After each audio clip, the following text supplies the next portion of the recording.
1857 की क्रांति हम लोग सिर्फ इसलिए हार गए थे क्योंकि युद्ध क्या नहीं था, सुनियोजित नहीं था।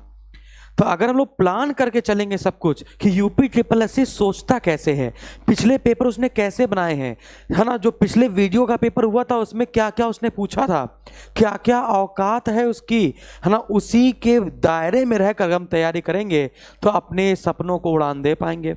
अदरवाइज फिर तो आप जानते ही हैं। तो यहाँ पर हम लोग यूपी ट्रिपल एससी की खगाल निकालेंगे, है ना, बाल की खाल निकालेंगे।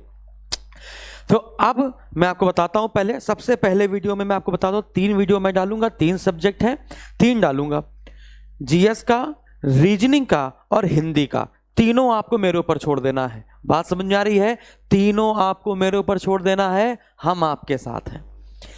तो जीएस आप जानते ही हैं कि 50 में 50 जीएस तो लाने थोड़ा सा मुश्किल है, लेकिन यूपी ट्रिपल एससी आयोग में 50 में 45 तो आप ला सकते हैं। 45 क्वेश्चन आप कर सकते हैं। 5 क्वेश्चन तो वो ऐसे बना देगा, है ना, कि धुआं धुआं धुआं धुआं धुआं धुआं हो जाएगा। लेकिन कोई बात नहीं, इसको भी कैसे एडजस्ट किया जाएगा इसको भी हम देखते हैं। जो जीएस में नहीं हो पाएगा उसको कौन से पेपर में एडजस्ट किया जाए, कौन से सब्जेक्ट में एडजस्ट किया जाए, है ना। जैसे कि चलो ठीक है, मैं बोल रहा हूं कि आप 45 कर पाएंगे, लेकिन आप भी 45 कर पाएंगे और आप कहेंगे अरे सर आपकी बात अलग है, हमारी बात अलग है, अभी जुम्मे हमको अभी 1 साल हुआ नहीं तैयारी करते हुए, आप तो 12-13 साल से पढ़ा रहे हैं। नहीं, आप वही फोकस करो जो पेपर बनाया जा रहा है। देखते हैं, तो 100 अंक पूरे लाने की जिम्मेदारी देखिएगा जरा सा। अगर हम लोग 23 दिसंबर 2018 को जो फर्स्ट शिफ्ट और सेकंड शिफ्ट है, यदि उसको एनालाइज करें, ठीक है, यदि हम लोग फर्स्ट शिफ्ट और सेकंड शिफ्ट को एनालाइज करें, सिर्फ इतना एनालाइज करना है आपको, समझिएगा, सिर्फ इतना एनालाइज करना है कि क्या जो 2 पालियों में पेपर अगर होता है तो क्या बहुत बदलाव देखने को मिलता है, क्या टॉपिक बदल जाते हैं, सब्जेक्ट बदल जाते हैं, क्या ऊपर नीचे हो जाता है, तो आपका आंसर आएगा नहीं।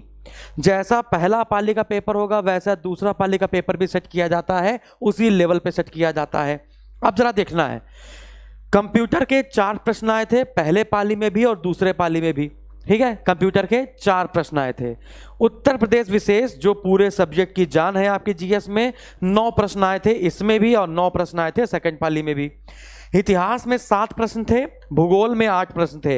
अच्छा, कंप्यूटर में कैसे प्रश्न थे, उत्तर प्रदेश में कैसे प्रश्न थे, इतिहास में कैसे प्रश्न थे, क्या मेरा फोकस होना चाहिए, मेरा किस सब्जेक्ट पर ज्यादा फोकस होना चाहिए, किस सब्जेक्ट के किस टॉपिक पर सबसे ज्यादा फोकस होना चाहिए, इन सब पर बात करेंगे।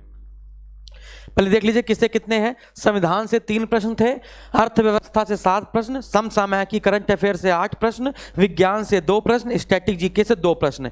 यानी उत्तर प्रदेश और करंट अफेयर को आप ले ले तो मान के चलिए कि 17 क्वेश्चन के आसपास आप कर पाएंगे। यानी विज्ञान को ज्यादा तवज्जो नहीं देके चलनी है कि पूरी फिजिक्स याद कर ली, पूरी केमिस्ट्री याद कर ली, पूरी बायोलॉजी याद कर ली, पूरी टेक्नोलॉजी याद कर ली, और आए कितने क्वेश्चन हैं, सिर्फ 2।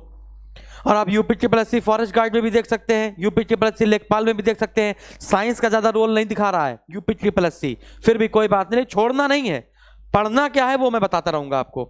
स्टैटिक जीके के 2 प्रश्न है, एक क्वेश्चन किताब से आया है मिलान करने के लिए, ठीक है, और एक दिवस से आया है, डेज से। अब देखना हम लोग को पढ़ना किस किस पे टॉपिक पर है ना, तो कौन कौन से टॉपिक इंपॉर्टेंट है। तो टारगेटेड चैप्टर कौन कौन से, यदि इतिहास की बात करें तो देखिएगा आपको धर्म सारे पढ़ने पड़ेंगे, जैन धर्म, बौद्ध धर्म, सिख धर्म, वैदिक धर्म, ये पूरा पढ़ना पड़ेगा। लेकिन एक बात मैं समझाता हूं, सेकंड पाली जो थी, सेकंड शिफ्ट में था जो पेपर, उसमें इससे प्रश्न बनाए थे, मौर्य काल से बनाए थे। देखो इससे प्रश्न बनाया गया था जैन, बौद्ध, वैदिक से, मौर्य से बनाया गया, गुप्त से बनाया गया, हर्षवर्धन से बनाया गया, और एक प्रश्न आपका अकबर से बनाया गया, नवरत्न से, ठीक है। कांग्रेस, क्रांति और गांधी युग से इन तीनों से क्वेश्चन नहीं बनाए गए। लेकिन जब हम लोग फर्स्ट पाली में जाते, जब फर्स्ट पाली में आते हैं तो फिर ये सारे टॉपिक हमको देखने को मिल जाते हैं। यानी उसमें आपकी मॉडर्न हिस्ट्री भी देखने को मिल जाती है। तो एक पाली में तो मॉडर्न हिस्ट्री गैप कर दी, और एक पाली में आपका क्या गैप कर दिया भैया, एंशिएंट हिस्ट्री गैप कर दी, मिडवल और मॉडर्न कर दी।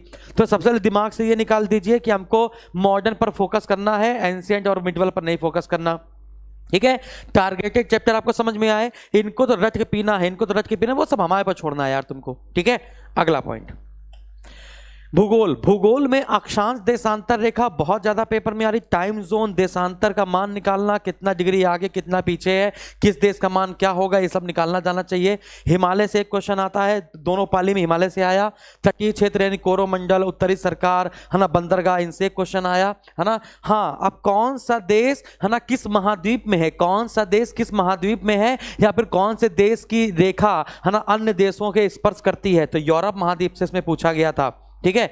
पड़ोसी देश तो आपको याद ही करने हैं, यूपी ट्रिपल एससी का पेट टॉपिक है पड़ोसी देश। पड़ोसी देशों के खेल, पड़ोसी देशों की संसद के नाम, पड़ोसी देश की सीमा किस राज्य से मैच करती है, वो सारा। अर्थव्यवस्था और करंट अफेयर को देखा जाए तो अर्थव्यवस्था करंट अफेयर में बहुत ज्यादा जो पेपर में आया है वो कार्यक्रम है, कि ये कार्यक्रम किससे संबंधित है, जनजाति से, है ना, महिलाओं से, विद्या से, इस प्रकार से कार्यक्रम। त्योहार, गरीबी, बेरोजगारी अर्थव्यवस्था का बहुत महत्वपूर्ण टॉपिक है, ये बार बार पूछ रहा है। अल्पकालिक बेरोजगारी क्या होती है, गरीबी मापन के पैमाने क्या है, दिवस एक आ ही रहा है पेपर में, बुक्स एक आ ही रही है, स्टैटिस्टिक्स जी बता चुका हूं, और लक्ष्य जैसे कि एथेनॉल मिलाने का लक्ष्य कितना है, मलेरिया उन्मूलन का लक्ष्य कितना है, टीबी को खत्म करने का लक्ष्य कितना है, तो लक्ष्य जरूर पूछ रहा है वो करंट अफेयर में। विज्ञान से जो क्वेश्चन बन रहा है वो एटॉमिक फिजिक्स से बन रहा है, यानी कि कैगा कहाँ पर है, काकरापाड़ा कहाँ पर है, आवोगाड्रो नंबर कितना होता है, इस प्रकार से। संविधान के गिने चुने 4-5 टॉपिक हैं। पार्लियामेंट पढ़ेंगे तो लोकसभा, राज्यसभा, राष्ट्रपति, फिर उसकी विधानमंडल भी पढ़ लेंगे। फिर फंडामेंटल राइट्स, फंडामेंटल ड्यूटीज और डीपीएसपी के इंपॉर्टेंट आर्टिकल, बस आर्टिकल पूछ रहा है। पंचायती राज पूछ रहा है कि त्रिस्तरीय है कि द्विस्तरीय है, ऐसे कौन, बलवंत राय मेहता, पिता, ये ऐसे पूछेगा। ठीक है।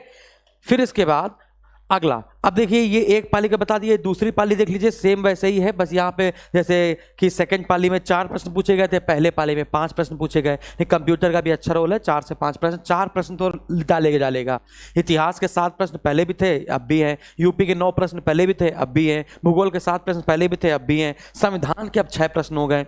यहाँ पर संविधान के 2 प्रश्न आए थे, एक में तो संविधान के सिर्फ 2 ही प्रश्न आए थे, लेकिन सेकंड पाली में जैसे यहाँ पर आप देखेंगे संविधान के 3 प्रश्न आए थे, है ना, लेकिन अगले में संविधान में बढ़ा दिया, 6 प्रश्न कर दिया। अर्थव्यवस्था में 5 प्रश्न, समसामयिकी 7 प्रश्न, बिल्कुल सेम समसामयिकी वही वाली, कार्यक्रम, लक्ष्य, दिवस और ये वाली। ठीक है। विज्ञान के 2 प्रश्न वही एटॉमिक फिजिक्स से, स्टैटिक जीके के 2 प्रश्न, एक बुक से और एक दिवस से। ठीक है। तो ये थी आपकी स्ट्रेटजी जो पिछले पेपर को देखते हुए बताते हैं। फिर यूपी ट्रिपल एससी वर्तमान में क्या सोच रहा है, सेम यही सोच रहा है, उसकी सोच नहीं बदल रही, सेम यही है ना। टारगेटेड टॉपिक पर ही आपको बात करनी है, लेकिन बस अब आपको थोड़ा सा है ना, थोड़ा सा कॉन्सेप्ट लेकर चलना है। थोड़ा सा लेकर चलना है, कॉन्सेप्ट लेकर चलना है, थोड़ा सा बस कॉन्सेप्ट लेकर चलना है कि कोई चीज है तो वो क्यों है, कोई चीज है तो वो क्यों है, थोड़ा सा बस, ज्यादा नहीं, ज्यादा डीपली नहीं तो सब खा जाओगे। ठीक है। थोड़ा सा बस कॉन्सेप्ट लेकर चलना है। बात समझ आ रही है कि जैसे स्तूप बताया, जैसे पेपर में आया था स्तूप था, तो स्तूप के ये थी हर्मिका, है ना, तो आपको बस ऐसे याद कर लेना है कि जो अवशेष होते हैं या जो स्मृति चिन्ह होते हैं वो आपके इस हर्मिका में रखे जाते हैं, है ना। तो आपसे पूछ सकता है कि बताइए स्तूप में अवशेष जहाँ रखे जाते हैं उसको क्या कहते हैं, हर्मिका। जैसे पेपर पूछा गया था ये मस्तूल, तो मस्तूल को कहते हैं यष्टि, मस्तूल को क्या कहते हैं, यष्टि, है ना। फिर इसके बाद 3 चक्र, श्रद्धा, सम्मान और उदारता का। बात समझ में आ रही मैं क्या कहना चाह रहा हूँ, हल्का सा बस कॉन्सेप्ट पे चलना है। बोरू बुदुर का स्तूप कहाँ है, महाबोधि स्तूप कहाँ है, धर्मराज का स्तूप कहाँ है, ये तो पक्का आना ही आना है, लेकिन हल्का सा, ज्यादा नहीं पेपर गुड़ दोगे, हल्का सा कॉन्सेप्ट। मैं समझा गया ना। तो आपको मैंने जीएस का कॉन्सेप्ट बता दिया। ठीक है। अब अगला मैं आपको बताऊंगा कि हिंदी में बिंदी नहीं लगानी है, हिंदी में बिंदी लगा दोगे तुम्हारे जीवन में बिंदी लग जाएगी। हिंदी में आप मान के चलिए आसानी से 45 प्रश्न कर सकते हैं, 50 में से 45 प्रश्न आसानी से कर सकते हैं। और फिर रही बात रीजनिंग की, और पिछली बार जो वीडियो की रीजनिंग आई थी, है ना, वो मजेदार आई थी, धुआं वाली आई थी। क्या आई थी भैया, धुआं वाली रीजनिंग आई थी। और वैसी ही रीजनिंग इस बार भी शायद देखने को मिलेगी, है ना। अब रीजनिंग का जो वीडियो होगा मैं आपको बता दूंगा, है ना। और हल्की सी पजल भी अब इसमें आपकी शामिल होती नजर आ रही है। और ये पजल कौन सी, सीटिंग वाली पजल आपको समझ में आएगी, क्योंकि आपने देखा था एनटीपीसी का पेपर दिया था, एनटीपीसी वाले, है ना, सिर्फ और सिर्फ रीजनिंग में सीटिंग की पजल ही दे रहे थे। है ना। और यहाँ पर आपको पजल पर थोड़ा सा ध्यान देना पड़ेगा, सीटिंग वाली बात समझ आ रही है। तो puzzle, order and ranking, order and ranking, चलिए इसका वीडियो मैं बता दूंगा आपको, ठीक है। तो आज के लिए इतना काफ़ी है, आराम से इस पर डिस्कशन कीजिए और फिर हम लोग की आज से क्लास स्टार्ट है और आज हम लोग 2 बजे मिलेंगे, ठीक है ना। अच्छा चलता हूँ, दुआओं में याद रखना। फिर रीजनिंग का भी बता दूंगा और आपको हिंदी का ही बता दूंगा। हिंदी में जो पत्र लेखन है, पत्र परिचय है ना, ये सब तो तुम्हें याद करवा देंगे। इतना हमने लिखा है सचिवालय में बैठकर, इतना समीक्षा की है उसकी हमने, है ना, तो वो मैं बता दूंगा कि कैसा क्या है, ठीक है। Thank you very much.